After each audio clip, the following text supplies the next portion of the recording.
Hi, my name is Dr. Neela Patel, and one of the questions that I get frequently asked is, will this hurt?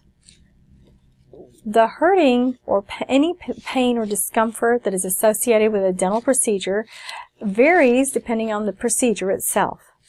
Of course, the dentist is going to minimize any pain or anxiety for you with sedation and numbing the area profoundly so that the patient feels minimal or no pain.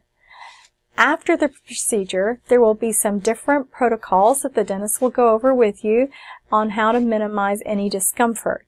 Just like with any other surgical procedure, there's protocols that we will ask you to follow.